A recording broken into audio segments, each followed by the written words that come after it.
Hi, thank you so much for watching the Louie File today. I hope this finds you well.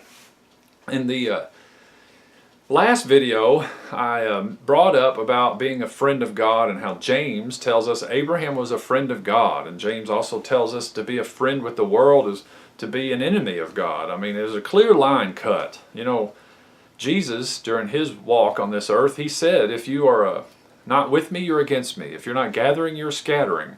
So there's a very clear line right down the middle. So I mentioned at the end of the last video about Abraham being a friend of God and how we're going to look today in Genesis. We're going to look in Genesis 18. Now I may go ahead and read some verses here, but I would encourage you to look at this chapter and decide for yourself what exactly this is saying. What is this showing us? Abraham had a visit from three men. Now there's lots of talk and mystery surrounding these three men, but these three visitors came to his house and he invited them in and he fed them and took care of them and showed them that Middle Eastern hospitality, love for strangers, caring for travelers. And while they were there, it becomes apparent that it's God, that God is represented with these three, and they're telling Sarah and Abraham that they're going to have a child next year. Now they're way on up in years, and the idea here is that God gives a promise to Abraham, and their role, his role, and Sarah's role is to believe it. Well, Sarah gets a little bit of a chuckle out of it, and they call her on it. They say, "What are you laughing for?" And Sarah's like, "I didn't laugh." They're like, "Yeah, you did." Subsequently, later on when they do actually have Isaac, Isaac actually means laughter. So this whole event, I think, is significant, but it's preposterous on a human logic level to think that these two could have a child. So it kind of brought a chuckle to them, I think. But I don't think it was a chuckle that God, meaning God couldn't do it. I think it was a chuckle like, "Oh my gosh, are you kidding? God's going to allow us to have this happen in our life? It's great." So, but right after this, these three men start walking away and talking with Abraham, and this is where I want to pick up.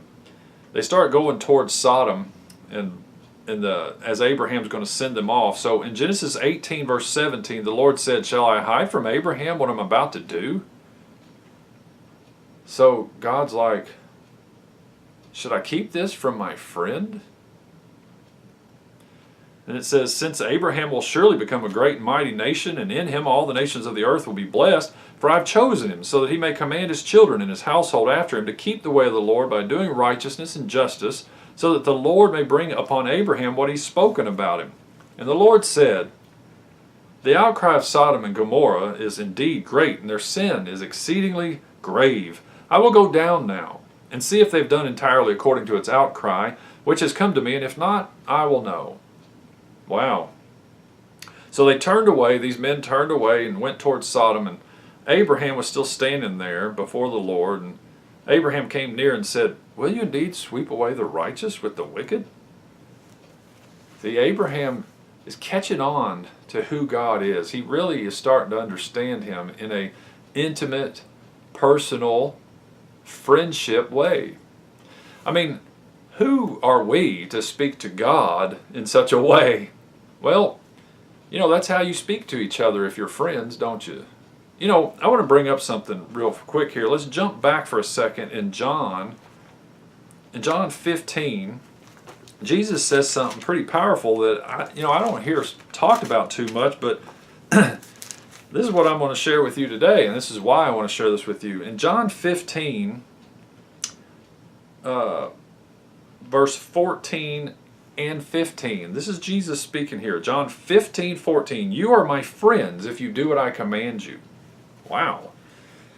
"No longer do I call you slaves, for the slave does not know what his master is doing, but I have called you friends, for all things that I have heard from my Father I have made known to you." Oh my gosh. So, you know, the Bible is very clear in Romans chapter 6 that we are either a slave to sin or a slave to righteousness. That's very clear. We're never our own boss. We're never independent of a owner. or a master.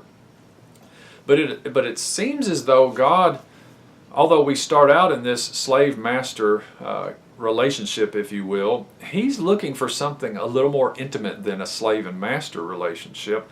He's wanting friend. He wants a friendship. Now, you can get upset with me about that if you want, but I don't know how else to define John 15. I mean, I'm not saying that we aren't to obey Him. I mean, Jesus clearly says, "You're my friends if you do what I command you." So there is an obedience factor in just by merely Him being God and us not being God. So don't get distracted or misunderstand what I'm saying here. But just like Abraham, the Lord's like, "Shall I hide it from Abraham?"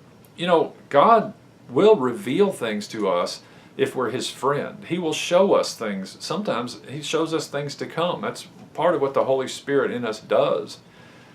He reveals to us things to come. He reminds us of things Jesus taught and said and did. He reveals things to us. Why? Because that's what friends do. Friends speak to each other on an intimate level, and they don't hide things from one another.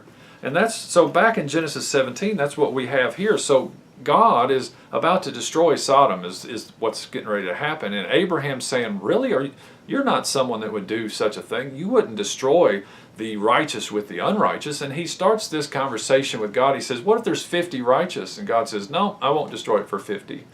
40, 30, 20, and he gets down to 10. Abraham says, "Well, what if there's 10? What if there's 10? And God says, "Oh no, if you can find me 10 there, if there's 10 there, I won't do it." So in Genesis 18:33, it says, "As soon as he had finished speaking to Abraham, the Lord departed, and Abraham returned to his place." So Abraham was having a conversation with a friend. Him and God had become friendly. Abraham was obedient to God. When God called him and told him to go somewhere, he said, "I will go." He just simply went. He followed the voice of the Lord. So that's very important. It's a big deal to be a friend with God, don't you think? So what happened? How do you become a friend with God? Well, first you start off being a slave and you do what He tells you to do, and you don't ask a lot of questions about it. You just do it. And then He starts to see your faithfulness, I think. And then as that happens, He opens up to you more, and there's more and more intimacy between you and Him. I think I'm going to stop for right now, but next video we're going to keep going on this theme of friends with God, friendship with God, personal relationship with Jesus Christ. In the next video, we're going to look at how Moses was a friend of God. What can we learn about Moses and his friendship with God? Stay tuned for the next video and find out. Thank you so much for watching the Louie File.